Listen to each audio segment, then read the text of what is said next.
Y hoy entonces 18 de...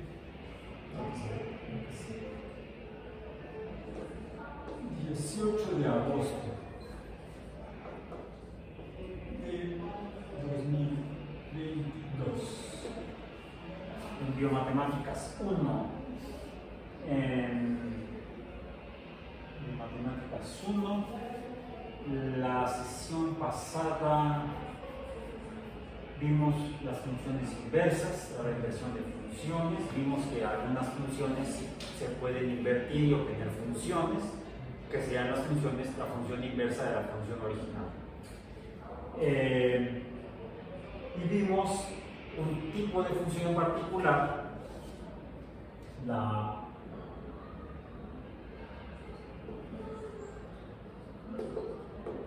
función f de x igual a y igual a x cuadrada, que sería una función potencial o de potencia, corresponde, vamos a poner para usar menos tinta y menos palabras y menos tiempo, es una parábola. Sí, así como aquella, y dijo el Señor a sus discípulos, veamos cómo es la parábola. Ya hemos visto cómo es la parábola. ¿Sí?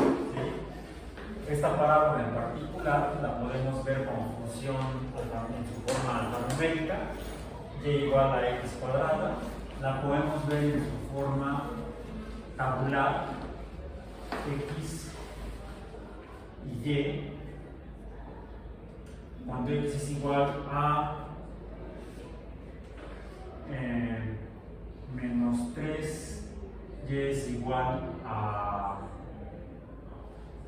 9, cuando x es igual a menos 2, y es igual a 4, cuando x es igual a menos 1, y es igual a 1, cuando x es igual a 0, y es igual a 0, cuando x es igual a más 2, y es igual a más 4, cuando x es igual a 3, y es igual a 9. ¿Sí? Es la forma tabular de la función y igual a x cuadrada, y nos convencemos de que es una parábola si la graficamos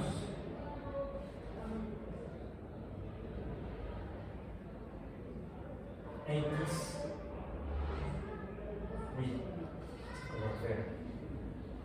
Vamos a poder hacerlo un poco más vertical. Ahí está, queda un poco mejor. Y vamos a hacer 1, 2, 3, 4, 5, 6, 7, 8. La escala así en Y, como que no nos va a quedar muy bien, salvo que, bueno, voy a hacer una vez la escala en X, menos 1, menos 2, menos 3, más 1, menos 2, más 3, y los negativos, menos 1 de X, menos 1, menos 2, voy a poner así. Tenemos X menos X más Y menos Y. Y para que tengamos la escala estándar en vertical, que sea este igual a 2,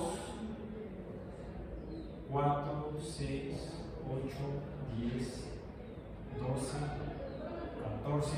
Es más, cuando x es igual a 4, y es igual a 16, cuando x es igual a menos 4, y es igual a 16. Entonces sería 2, 4, 6, menos 2, menos 4, menos 6, menos 2, menos 4, menos 6.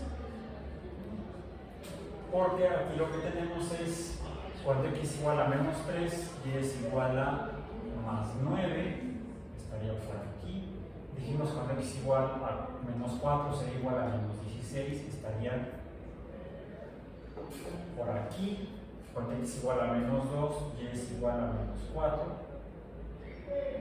Cuando x igual a menos 1, y es igual a 1. Cuando es 0 es 0. Cuando es más 1 es igual a más 1. Cuando es igual a 2 es igual a más 4. Cuando es igual a 3 es igual a más 9. Cuando es igual a 4 es igual a más 16. Es esta la forma de la parábola.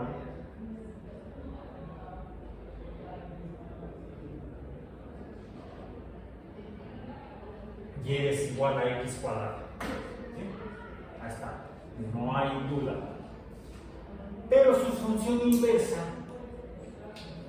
la función inversa de esta, más bien, hablemos correctamente, matemáticamente correcto, no es políticamente correcto. Eso será acá en el curso de economía política, hay que ser económicamente correcto o políticamente correcto, aquí hay que ser matemáticamente correcto en el lenguaje.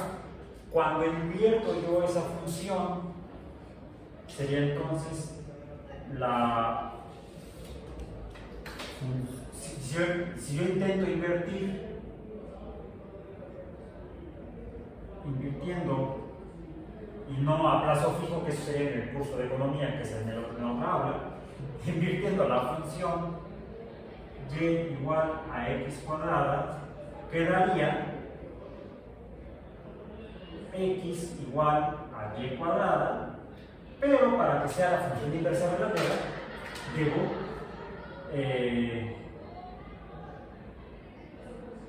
expresarla en la función, la variable dependiente y la variable independiente. La variable dependiente del lado izquierdo, la variable independiente del lado derecho. Aquí la variable dependiente es x, la variable independiente es y, pero para que quede en la representación convencional de las funciones, pues ahora x es esta y azul y esta y negra es esta x azul. No, mentira. Es que así no se invierte. ¿Cómo lo invertimos? La inversión es la operación matemática del despeje de esta. ¿Cómo así? Decíamos x.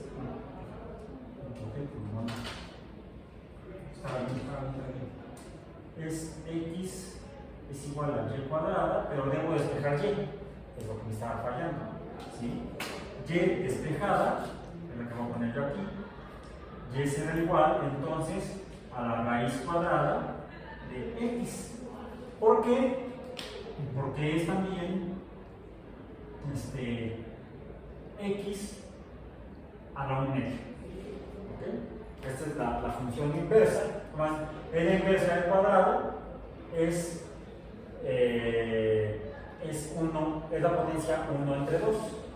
Porque recordemos que aquí tengo implícito el 1 abajo.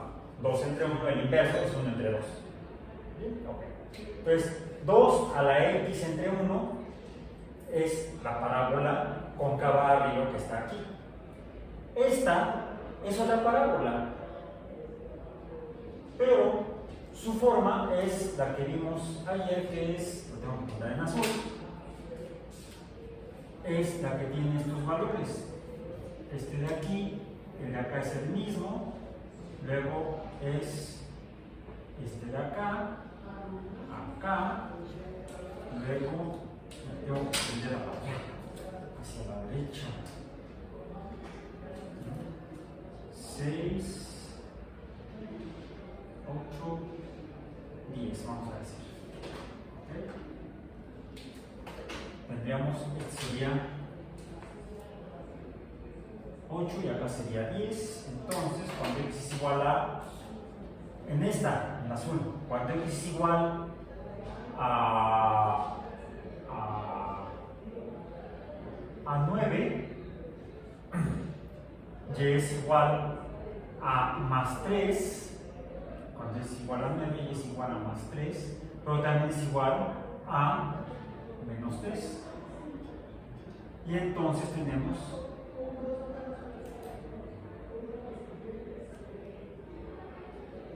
esta parábola.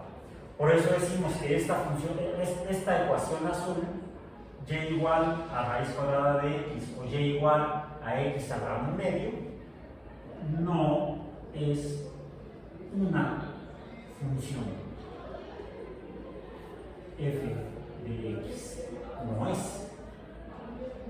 Porque para cada x tengo más de un valor aquí. La parábola cóncava arriba sí es una función de x, porque para cada x hay uno y solo un valor de y. La ecuación azul es una parábola, es la parábola cóncava a la derecha, no es una función de x, porque para cada x hay más de un valor de y. Por eso no es una función. No es una función porque cada x tiene más de una y. Salvo la x igual a 0. X igual a 0 y y igual a 0. ¿Sí? Entonces, es el único valor en el cual para una x hay un valor en y, pero para valores mayores de 0, para cada x hay dos valores en y. En la función cóncava, en la parábola cóncava a la derecha. No es una función. Quede claro, no es una función. Es una ecuación, es la ecuación de una parábola, de esta forma. Y habrá otras parábolas del espacio cartesiano. Puede haber la parábola cóncava abajo, que sería la que tiene estos valores multiplicados por menos 1, ¿sí? Y entonces estarían negativos. Y sería una función. La parábola cóncava a la izquierda será una variante de esta, en la que tenemos valores positivos y negativos, pero con x negativas. ¿Bien? Pero no será una función porque para cada x habrá más de un valor aquí. O podemos tener parábolas cóncavas arriba desplazadas a la derecha y arriba o abajo, y mientras sean cóncavas arriba o cóncavas abajo, serán funciones. Las parábolas que sean cóncavas a la derecha o a la izquierda, de manera, vamos a decir, con el eje horizontal, todas ellas no serán funciones. Incluso podríamos tener hasta una parábola que tuviera esta forma.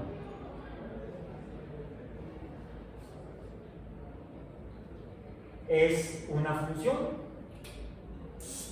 Esta parábola no es una función de x, porque para esta x, para x igual a 6, tengo 1 y 2 valores en y. Entonces tampoco es una función. ¿Bien? Si yo tengo esta otra función acá, vamos a ponerla aquí. No es mi función, parábola. Si tengo esta parábola aquí abajo, esta parábola tiene valores positivos, pero esta parábola no es función porque tiene dos valores en y para una x. Esta parábola, esta curva, si es parabólica, pues tendrá valores negativos en y, la ecuación será negativa, los valores de y serán negativos, pero tampoco será una parábola porque habrá 1 y 2 valores de y para el valor de x igual a 4. Entonces, esta tampoco es una función. Las únicas que son funciones como parábolas son aquellas que son totalmente cóncavas arriba y cóncavas abajo. No importa dónde se encuentren en el espacio cartesiano. Mientras tengan alguna inclinación en su concavidad, perderán la posibilidad de ser funciones. Pero seguirán siendo parábolas. La parábola tiene además otra característica muy interesante. La parábola, otra forma de obtenerla, además de con la fórmula o función, la fórmula de la función alfanumérica, o la tabla, o la gráfica cartesiana, es si, por ejemplo, voy aquí a representar en dos dimensiones,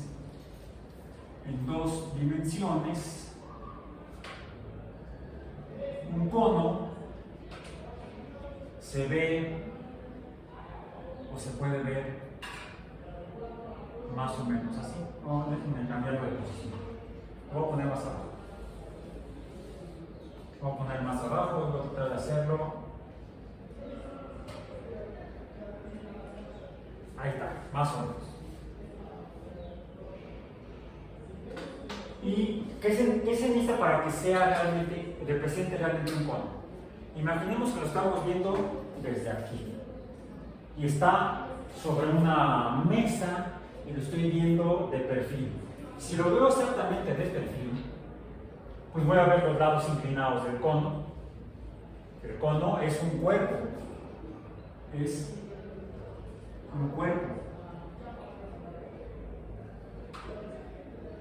tridimensional, por lo mismo.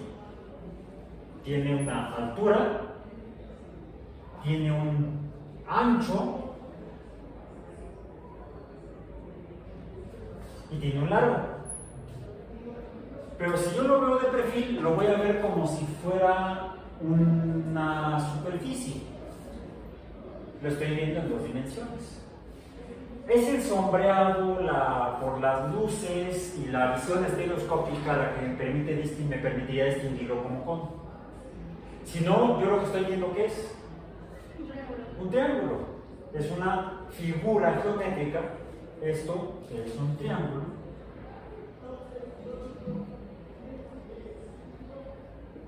Es una forma geométrica. Y por lo tanto tiene en este caso dos dimensiones, una forma geométrica de dos dimensiones. Para que yo pueda verla como un cono tendría que ver las sombras dependiendo de las luces. No lo voy a poner acá a dibujar porque no es el caso. Por lo que si yo quisiera verlo como un cono realmente, quizá tendría que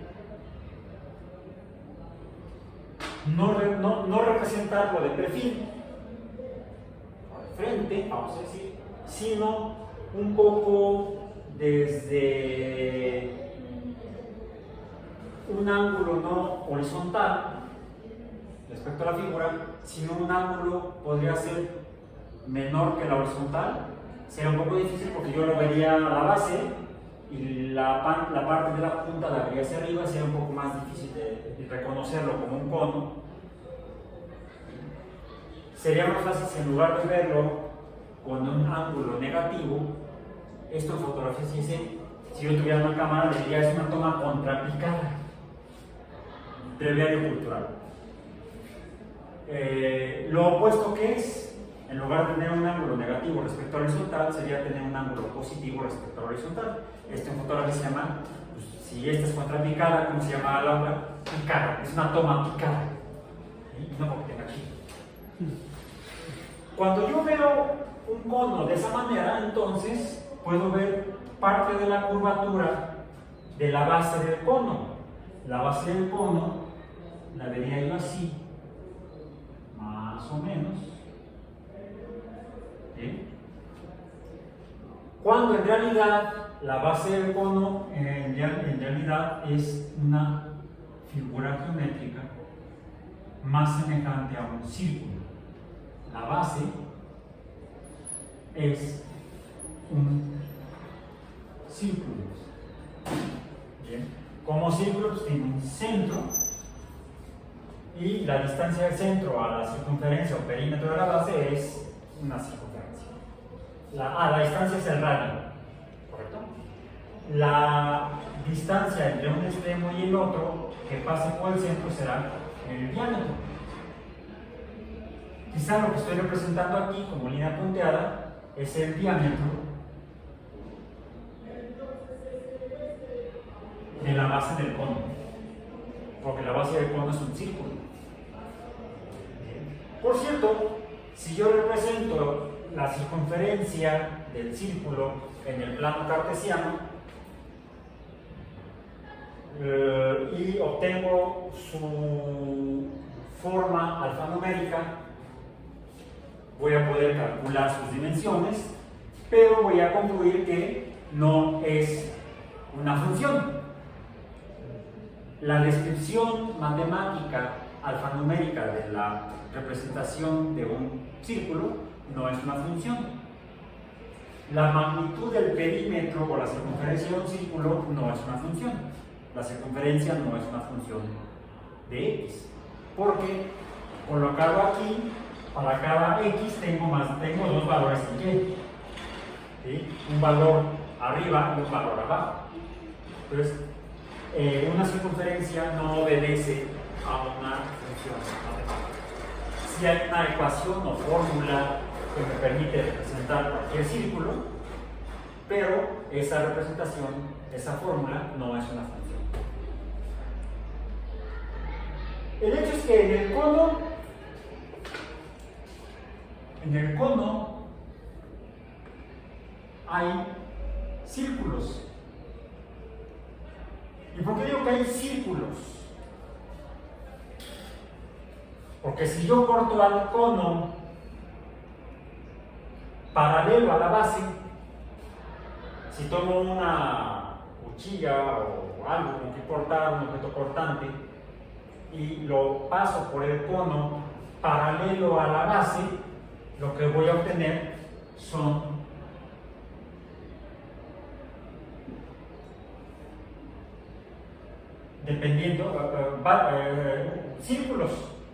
círculos más pequeños conforme más me acerque a la parte más alta del cono. Que la parte más alta del cono surge del centro, del diámetro de la base, a la punta del cono. Esta es la altura del cono. Este círculo tendría su centro y estaría pasando sobre esta línea, por esta línea. ¿Sí? De hecho, lo que obtengo cuando corto un cono, como si lo pusiera yo en la máquina del jamón, las rebanadas del cono, me podría hacer un sándwich. No he visto que vendan conos en las salchichonerías. Venden cilindros. Salchicha, tocino, de chorizo, ¿sí? Salchichones, el tocino es amorfo. No, lo que pasa es que otra vez la hora de la comida y comí. Sí, terminando la clase me voy a comer. Ok, entonces por eso luego la clase sale de la comida. El que hambre tiene salchichas piensa. Son cilíndricas, los cilindroides, porque sus extremos no son circulares, son semiesferas, casi siempre, son hemiesferas, más o menos los extremos de una salchicha, de un chorizo, sus extremos son hemiesferas o hemiesferoides, porque son perfectos. Entonces, yo aquí lo que obtengo cuando rebano un cono, obtengo círculos. Cuando segmento un cono. De hecho, se dice que en el cono hay círculos, los cuales son secciones del círculo. Todas estas son secciones. Secciones del cono. El círculo es una sección del cono. Es una sección que obtengo cuando lo corto o cuando veo la base. Es una parte del cono. ¿Qué sucede? ¿Qué sucede si a ese cono lo corto de otra manera? En lugar de cortarlo paralelo a la base, lo corto, inclino un poco el cono o la remanadora y la corto en diagonal, en un ángulo distinto a 0 grados. puede ser que lo corte a 30 grados. ¿Sí? Si lo corta a 30 grados, pues voy a obtener, lo voy a pintar de otro color rojo, obtendría aquí, visto así, picada la toma del cono, obtendría una curva de este estilo, cuyo centro pasa por el centro del cono. ¿Sí? Pero ¿cómo se vería esta si la viera yo desde arriba? Si veo la azul, el corte paralelo a la base, lo voy a ver simplemente como un círculo, como una circunferencia más pequeña porque está más arriba y la dimensión del diámetro es menor. ¿Sí? Pero ¿cómo se ve la figura, la forma que se produce cuando corto el cono cerca de su ápice, ¿sí? En forma diagonal con un ángulo distinto a 0 grados, no 90 grados, no 45, sino unos 30 grados acá. La figura o forma que voy a ver es esta. Una elipse que tiene un diámetro mayor y un diámetro menor. Y el cruce del diámetro mayor y el menor es el centro de la elipse. La elipse también la obtengo, entonces, cortando o seccionando el cono. Entonces también en un cono hay elipses. Por cierto, la elipse también, si la planto en un sistema cartesiano, voy a ver que tampoco obedece su descripción a una función. Habrá una representación alfanumérica que me permita estimar o predecir o calcular las dimensiones de la elipse, pero esa definición alfanumérica no será una función, será una fórmula o una ecuación que me permite calcular las dimensiones de la elipse. Puedo cortar, ahora estoy muy cortante, puedo cortar el cono, pero ahora lo voy a hacer, voy a aumentar la inclinación. Voy a aumentar la inclinación y ahora lo voy a cortar así. Voy a, de ser de 30 grados, va a ser quizá de 45 grados y además lo voy a recorrer para que corte hasta la base. Por cierto, si este fuera un cono de cristal, pues yo podría ver a través de él el otro lado, el lado lejano del círculo de la elipse. No del círculo, del círculo de la base del cono. Si yo lo corto, vamos a decir así, ¡zas! Que pase por aquí, ¡zas! Pase por aquí. ¡Paz! Esto va a venir de aquí y esto va a venir de acá, por atrás. Y esta línea punteada, ¿qué forma tiene? Una elipse. Entonces, también una elipse, una parábola. Ya tengo que ir a comer. Ya me está afectando la hipoglucemia. Hay entonces parábolas en los conos, los cuales son secciones que se obtienen cuando corto en formas específicas a los conos. Traten de hacerlo en su casa con un cono de plastilina y luego lo van cortando. Estoy aumentando el ángulo de corte de 0 grados a 30, 45. ¿Qué pasa si corto a 90 grados? Pues más o menos tendría que verse algo así. Voy a más o menos hacerlo. Y esto sería el corte en la base. Esta curva que se obtiene en negro es aquella que vimos, que es la otra curva de función que se parece a la elipse pero no es igual, que se obtiene cuando la potencia es la variable y la base es constante. Las hipérbolas. Entonces, yo puedo tener una hipérbola a partir de un cono, seccionando un cono, cortándolo, paralelo al eje del cono o a 90 grados de la base. Obtengo entonces, también hay, dijimos, hipérbolas. Hay hipérbolas en los conos. Y todas ellas reciben entonces las figuras, las ecuaciones o las figuras que se obtienen de las parábolas, las elipses, las hipérbolas y los círculos, las conocemos como secciones cónicas, ¿no? Cónicas. También son muy cónicas. Podemos hacer con círculos, podemos hacer muchas cosas. Y podemos hacer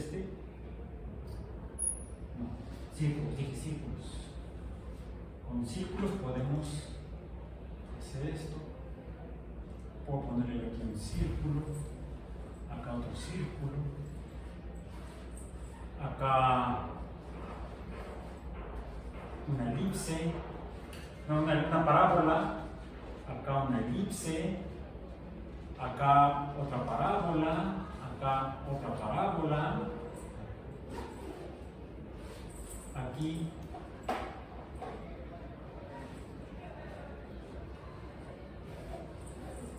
es así.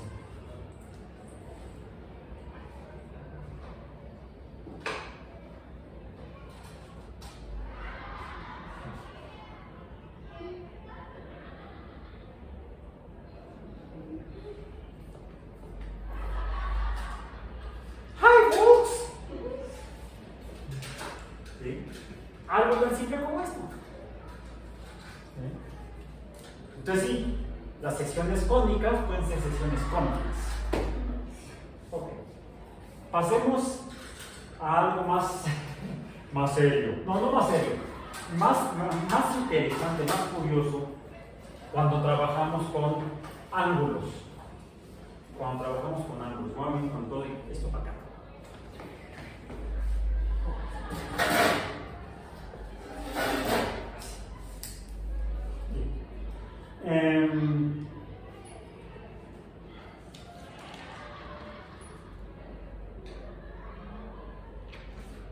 Vimos que podemos representar los ángulos. Vamos a ver. En lo que llamamos funciones trigonométricas.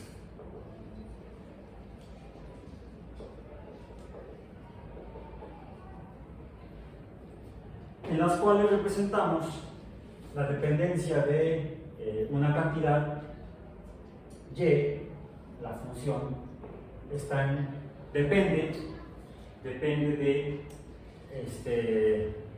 del ángulo al cual se encuentra, digamos, este punto en esa parábola. Yo puedo medir la distancia al centro del sistema cartesiano. El valor máximo correspondería a que sería esta línea, ¿sí? Cuando x es igual a 6, y aquí pues es más o menos y es igual más o menos a 7, ¿correcto?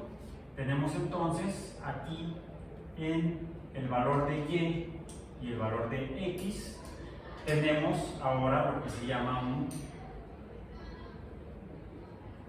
triángulo rectángulo, donde este punto se puede determinar ya sea por las coordenadas cartesianas x, y o por el ángulo que es proporcional a la magnitud de y. ¿Sí? Entonces, el valor, la altura de y o el valor de y está en función del ángulo, llamémoslo, ya dijimos que usamos las letras griegas, θ. ¿Bien? Y decimos entonces que se trata de una función que depende de la magnitud del ángulo. Y dado que depende de la magnitud del ángulo, una forma de determinarlo es mediante la relación de las magnitudes de x y y respecto al ángulo y la distancia del origen al punto x, y. Esta magnitud, que ¿cómo le llamamos? Esta magnitud, la magnitud de este segmento es la hipotenusa, h. ¿Sí?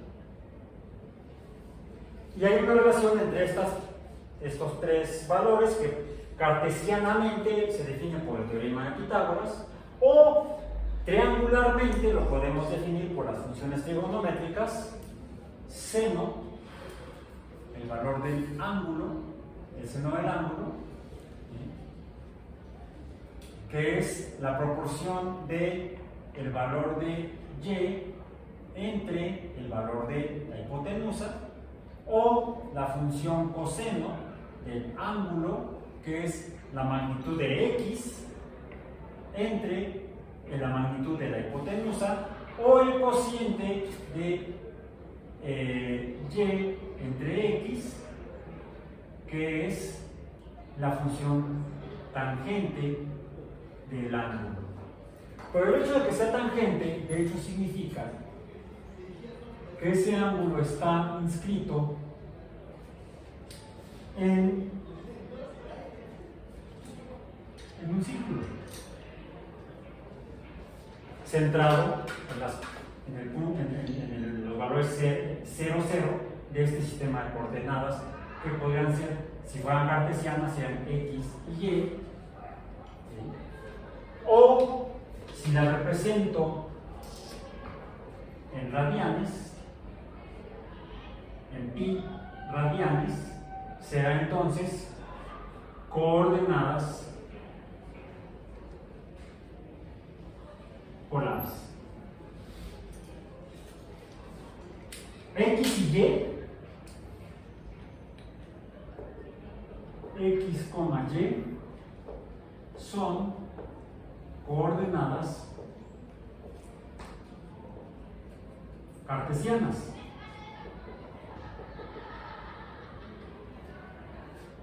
Las rojas,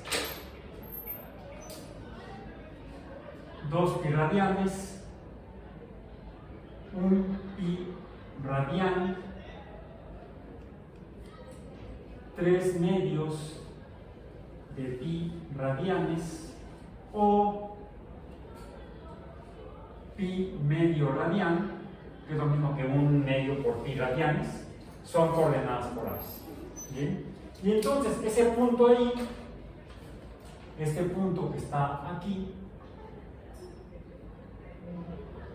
determinado por la hipotenusa, este ángulo, ¿sí?, sería entonces el ángulo θ, y su magnitud depende de las coordenadas x y y o de la medición del ángulo en radianes. Supongamos por un momento, y está en función también del radio. Está en función del radio. Porque del radio de este círculo. También puedo llamar a esta magnitud radio, y ahora está, ya no solamente cualquier hipotenusa, ya se refiere a el punto en un círculo.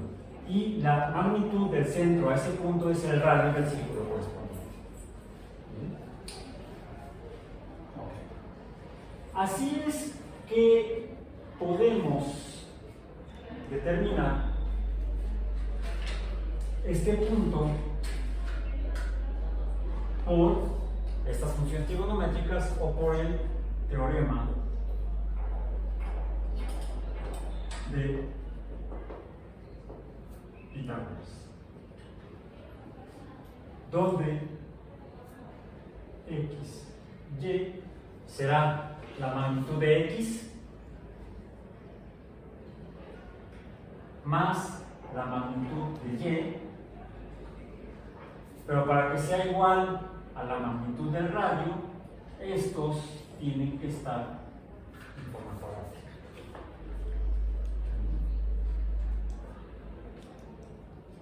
Supongamos por un momento que este punto x, y sea el punto, no está a escala aquí, que sea 4,3. X igual a 4, y igual a 3. ¿Cuánto vale el radio? Hagan el cálculo. Esto significaría que sería R, sería a la raíz cuadrada, igual a la raíz cuadrada de 4 al cuadrado más 3 al cuadrado, y esto va a ser igual a 4 al cuadrado es 16 más 9, esto es igual a, entonces, la raíz cuadrada de 25, y entonces esto es igual a 5. La hipotenusa o el radio, este círculo, sería un círculo de radio igual a 5 unidades. ¿Bien? Esto lo he determinado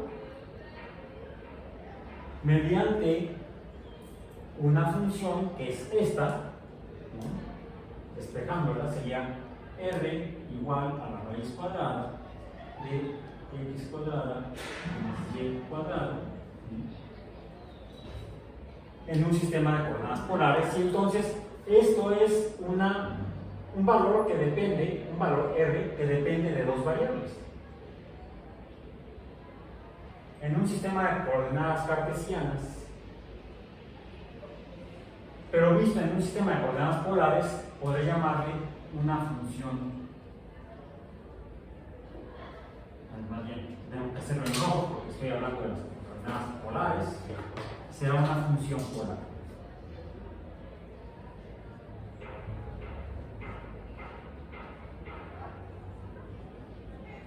Una función polar.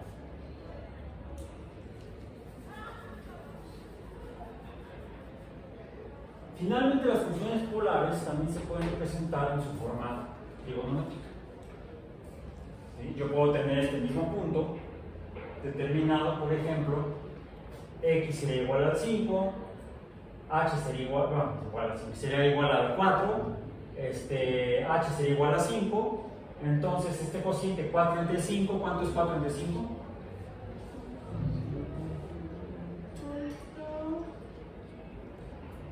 0.8. El coseno de ese ángulo es igual a 0.8. ¿Cuál es la función inversa? Y entonces obtengo la magnitud del ángulo. ¿Sí?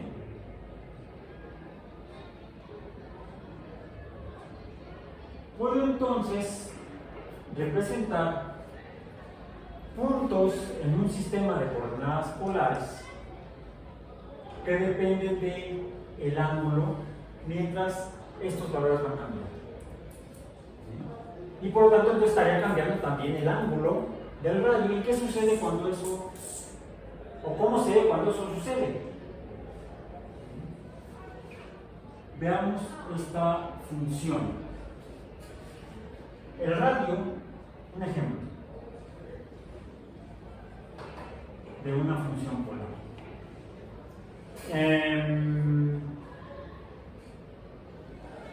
Veamos.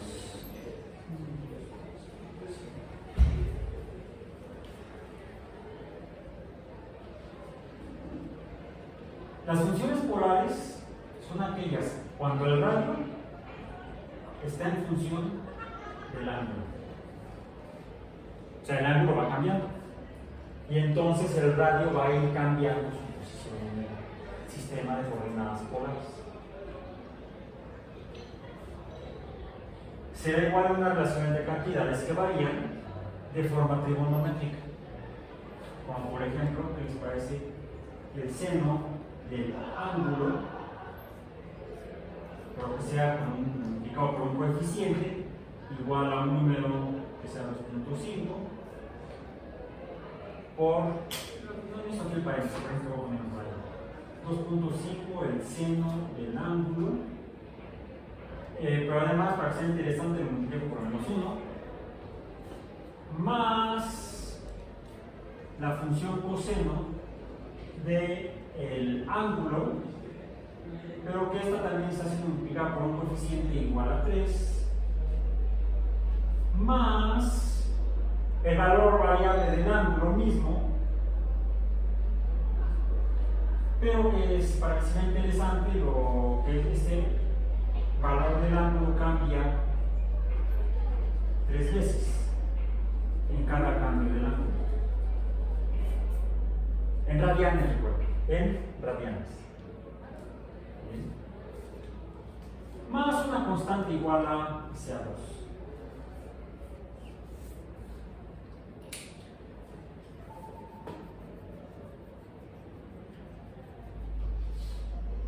Vayan entonces haciendo una tabla de ángulo en radianes,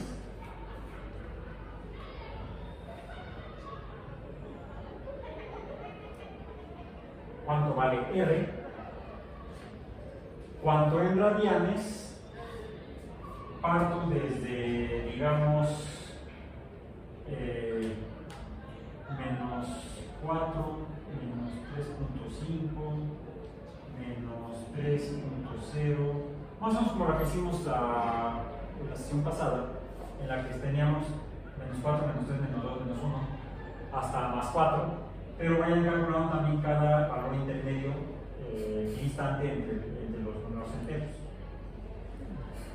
4.0, menos 4.0, menos 3.5, menos 3, menos 2.5, menos 2.0, menos 1.5, menos 1.0, 0 y luego los positivos, estos.